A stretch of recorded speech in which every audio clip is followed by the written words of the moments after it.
Welcome to the C2C podcast. I am your host, Derek Anderson. After holding my first event in 2010, I went on to create Startup Grind, a 400-chapter community based in over 100 countries. Along the way, I discovered the greatest marketing tool of all time, your customers. Yet, I couldn't find anyone sharing how to build a community where people could experience your brand in person or at scale. On this show, we talk with the brightest minds and companies on the planet about how to build customer-to-customer marketing strategies and create in-person experiences for your brand and customers before your competitor does. John Fry from the Bevy team here, and I am thrilled to announce that today's guest is none other than Jess Burnham, who is currently a community strategist over at Unbounce. On this episode, they talked about metrics. How does this tie back to the product team? How can the community help in building your product? How do you identify who are those, top 1 or 2% of your community and engage with them? And how to have meaningful growth, not just vanity of, growing general memberships, and what specific units of measurement they look at to make sure that their community is engaged. Without further ado, please enjoy the show. Jess, when did the Unbounce community get started and how was it started? The Unbounce community started as an extension of support, from what I understand, in 2009. The founders were they were hands-on. They were still dealing with the customers when they were reaching out for support tickets. And I think originally it was sort of to alleviate that stress on the support team. They were getting bogged down with a lot of repeated questions. And so they started getting involved with the customers in a way that if they could answer the questions in a way that other customers could jump in and get those answers and sort of self-serve, then the community existed for that. What is Unbounce and what problem does it solve? Tell us about the product. Oh boy. So the product is a landing page and pop-up and sticky bar builder. So if you're a marketer, it's great. You can create your marketing campaigns and you can measure them and you can optimize them. You can A/B test. So for people in the landing page world, that makes a lot of sense. And for people who are not in the landing page world, there's a lot to learn. It's sort of like, I liken our product to like Google Spreadsheets, where you can get the job done if you sort of know what you're doing. If you really know what you're doing and you kind of want to look under the hood, then there's a lot to learn there. How big is the Unbounce community?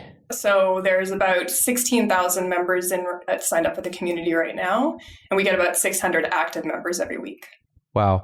And what do you do to keep growth and track engagement? Like what metrics are important to you all? Signups are important, but the active members is really important. That means that's the people who are revisiting. So they've signed up for the community, they've logged in. Lurkers are really common. So we get thousands of people logging into the community, but they're not necessarily liking posts, not necessarily commenting. And I know that's widespread throughout all community management. Lurkers, it's kind of like Reddit. You go and you absorb, but you don't necessarily participate if you're not that kind of person.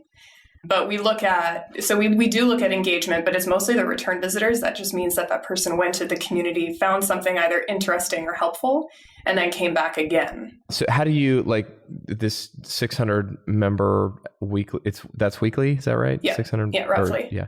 So 600 people are engaged. How do you increase that? How do you push that forward? What do you do to sort of grow that number? I think it really depends on the time. So I hate the answer, it depends, but if it's a feature launch or something like that, then we're talking about the feature and we're monitoring feature usage and we're looking at how people are using features, because in the community, you can start to have more dialogue around certain features. So I guess we just recently released AMP, so it's accelerated mobile pages. A lot of the research that we did before we launched that new feature was looking to the community. Are people talking about this? Is this something that people want? Is this something that people can use? So we use that to evaluate, and that's the type of engagement that sort of builds up. And then we see that engagement kind of tick up when we start to talk about it a little bit more. And then upon feature release, how are people using it? If there's a spike in community engagement around that subject, then we know, okay, there's either work to be done because people don't understand it, or maybe it's just something that's, people are really excited about, and you can kind of do a sentiment analysis around that. That's an example. How does Unbounce as a company look at community? And you're certainly a biased source of this, but just where does it sit in the organization? which groups is it under, and just tell us a little bit about how the company looks at community in general. So I can give you sort of the org chart overview. So I work on the customer marketing team. So community management lives under customer marketing. We're called the expansion team. So we help our customers find value in our product the best ways that we can. And then over top of that, we're in the customer success department. So that's also the engagement team who works with our enterprise customers, our support team who obviously answers support tickets and helps our customers be successful. And then above that is our business unit, which is the revenue business unit. And then that's the whole organization pretty much is broken up that way. But the way that I sit in the company, the way that Unbounce views community, it was really born from the founders. So we had, I believe we had 6 founders. Good grief. I know. So many fights, I bet. Are they still around? They can't all be around. Most of them. I'm looking at one of them right now. No kidding. Yeah. Well, He's that in the in office itself is an accomplishment. His name's Carter, and he's working at Unbounce. You're not looking at some other company. No. He's working here, through a window. The hallway away. Yeah. Okay, good. I know he had his hand in the community, and he's had a lot of ideas around it. But I think the reason that I'm still here and our company's 10 years old this year is because they originally had that idea. So some kind of a common thread that I've noticed amongst community managers is either they work at an organization where I guess the CEO has a vision for community, and then they hire somebody and they have a lot of buy-in, but they don't really know what to do with all of that buy-in, or you're a community manager and you have so much drive to be a community manager, but if it's top down and they don't find value in it, then you struggle. But for me, there's just always been investment in community. So that's in-person events, that's philanthropy. In my case, it's the forum. I work mostly with forum users and a group of customers called the Unbounce experts. So there's essentially our power users, and we do a lot of customer to customer marketing through that.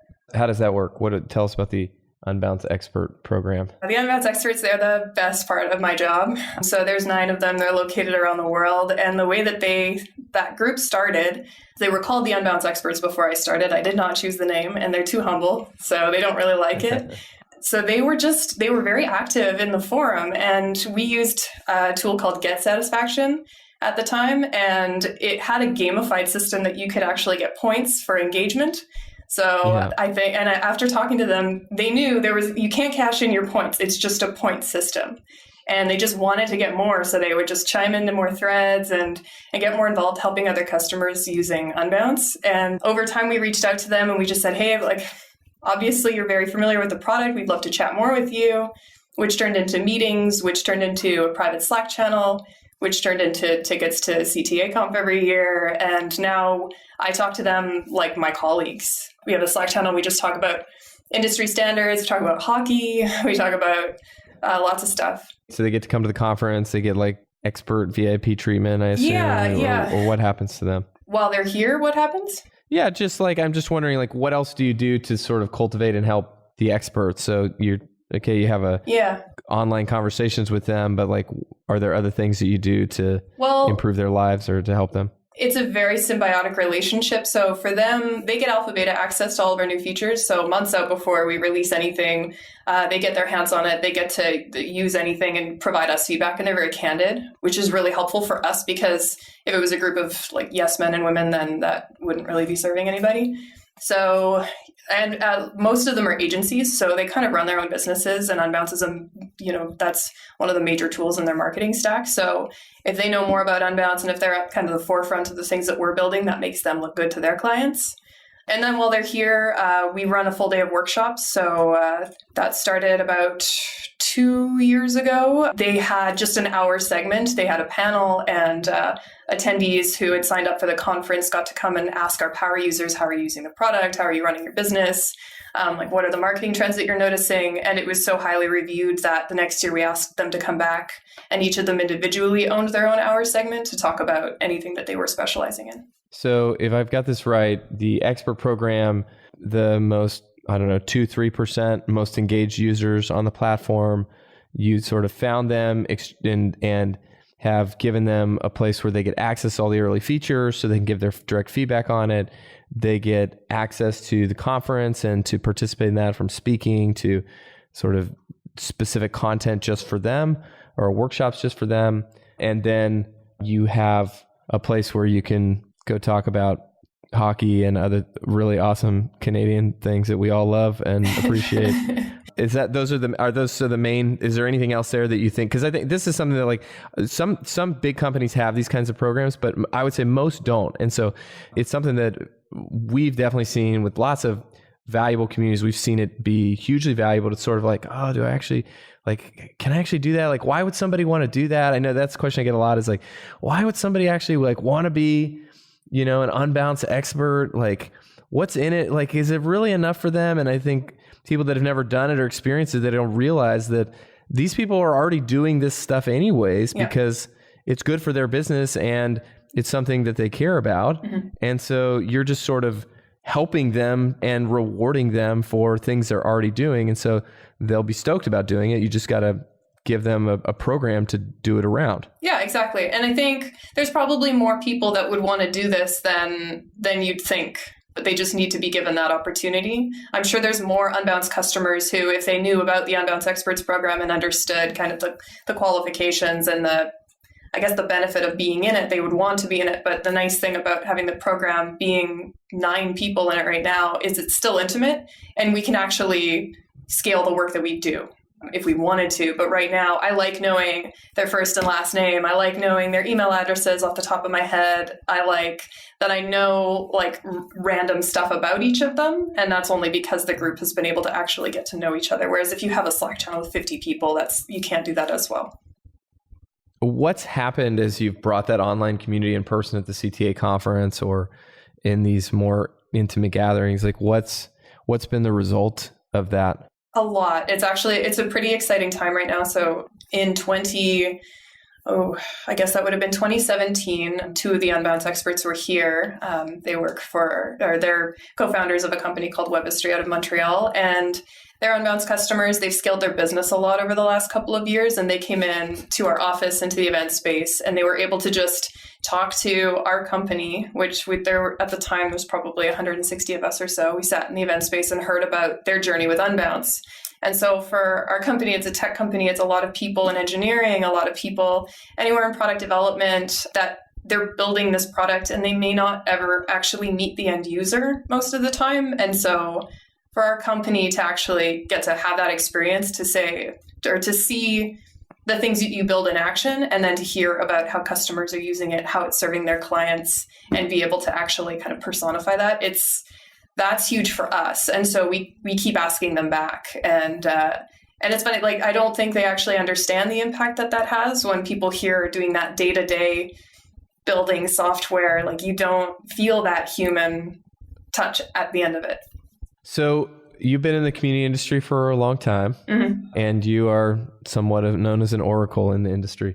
Tell us, where do you see community, customer marketing going over, even if it's just later this year? Like, where do you see things going? What are you excited about? What is your energy going towards over the next year or two in customer marketing or community marketing? Well, so I have this analogy that I use. I've talked about this with a couple of people.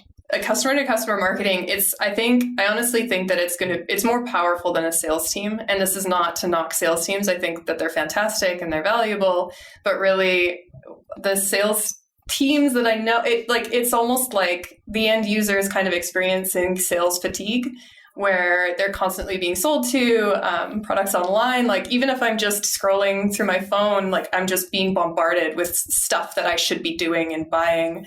And the customer to customer experience, the analogy that I was referring to is that if you're in a restaurant and the waiter comes over and says, "This is a special, it's really tasty, you should definitely buy it." And then somebody at the table next to me is eating something and they're like, "Actually, I'm eating this thing and it's really, it sounds way better than that thing, so you should eat it because I'm eating it and I'm enjoying it." It's just like getting the referral from somebody who's doing the thing or who's like bought the thing versus somebody who's selling you the thing. Gosh, I love that analogy. And doesn't it always feel like the waitress or waiter that's serving you is like, they always happen to recommend like the most expensive thing on the menu. Like, that's the thing they like the most. But that kind of backs that up, right? It's like their bias. They don't necessarily have your best interest in mind. Maybe they have their own best interest in mind, whereas the person sitting next to you or another customer, they have nothing sort to of gain. like has they have nothing to gain except for just being a good human being. Yeah. And like thought leadership is still a thing. So it's still like, it makes them look good. I just referred that thing and they use that thing. And so in business, I understand that. Like if a customer of Unbounce refers Unbounce and then is able to help them, I see that business case and that makes sense to me. But like our community, the reason that it is so active is because we have users who want to be able to help other users. It's not just a constant flow of support tickets that are coming in and getting answered by our support team. Our support team honestly just will like refer people who come in. They'll just say, okay, well, this answer is in the community. Please go help yourself to that information. So it's a great deflection tool. Thank you so much for listening. If you like the show, please leave a review wherever you listen to this. If you'd like to see more about how to create your own event community, go to bevylabs.com/pod. Again, that's BEVYLABS.com/pod.